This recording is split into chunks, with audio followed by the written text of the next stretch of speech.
It's another day of training for Port Moody Firefighters.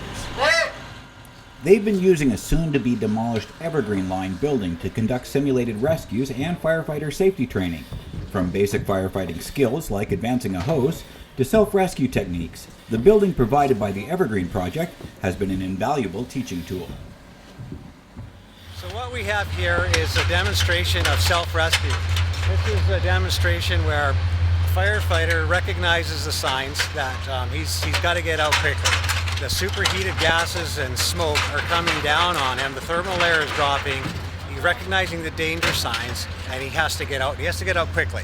So we have this secondary means of egress positioned. We've pre-planned it, and he knows it's there. He's recognized the signs, and he's now self-rescuing. On a day designed to showcase to the media the training that's been done in the Evergreen Line building, the firefighters make drills like rescuing a firefighter that's fallen through a floor look easy. They repurpose tools they already have with them to rescue their injured teammate. A little more slack. Slack on the hose. There you go, good. Good. Okay, so he's hooked there. Yep. Lashing the hose securely to the victim is the next step in the rescue. Hey, up on the hose.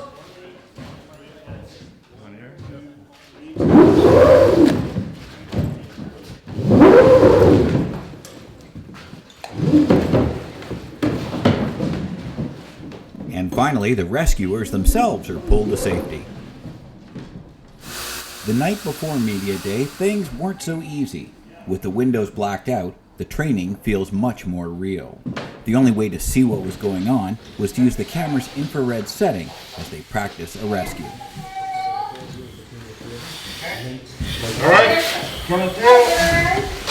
Here they are searching for a baby, and they find their way blocked. A tunnel is the only path to the endangered infant. There is a tunnel path, and we go through it. Looking down, I don't see anything. I see smoke on the other side. No, not gonna make it. Not gonna make it. With the lead firefighter not being able to make it through, the entire team has to back up, regroup, and with a female firefighter in the lead, they try it again, this time with success. Okay, when you're through, Sarah, let them know you're through. I'll let us through. Okay, so on the right-hand wall.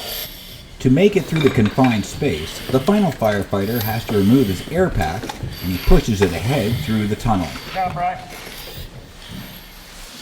In the dark, smoke-filled room, the firefighters search for the baby by feel, working past obstacles they can barely see until the victim is located.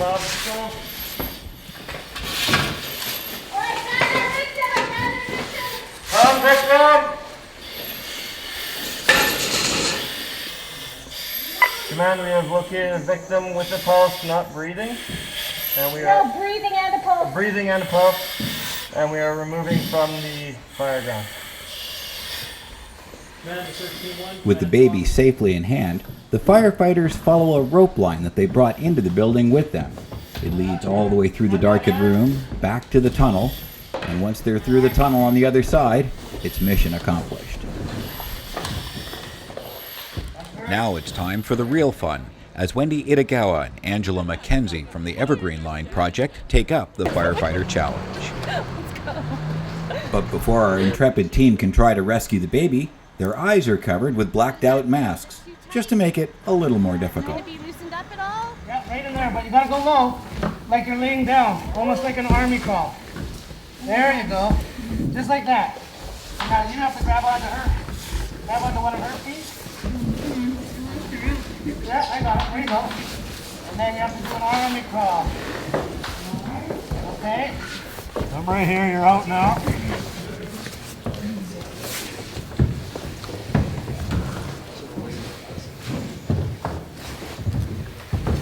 Okay, Angela? All right, good.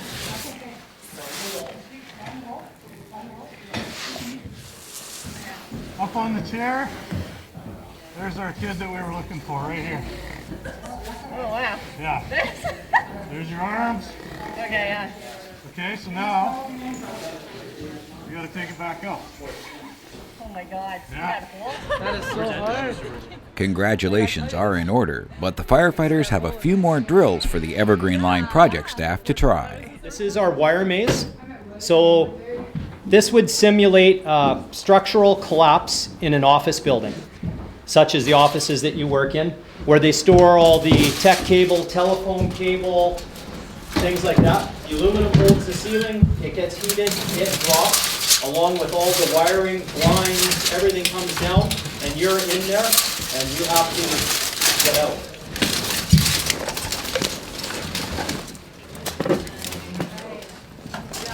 And as Angela fights her way out of the wire maze, you can't help but wonder what that would be like for firefighters in a burning, smoke-filled room. Next up, this firefighter demonstrates making an emergency exit from a room that's too hot to handle. So he's found an edge, and wherever there's an edge like this, you generally know that there's going to be a stud there. So he sounded the wall.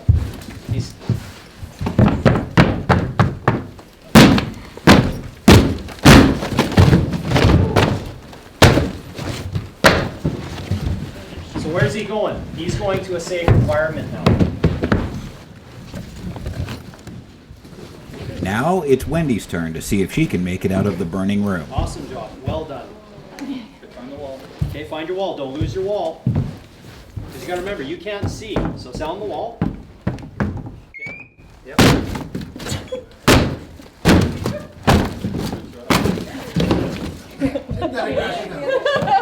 I have anger management issues.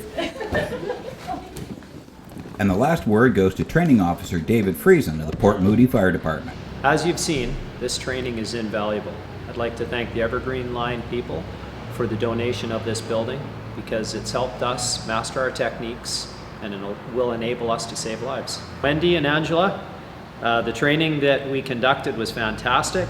You guys were awesome. If you ever need a job, come and see us at Port Moody Fire Rescue. For more Evergreen Line pictures and videos, join the conversation on Facebook.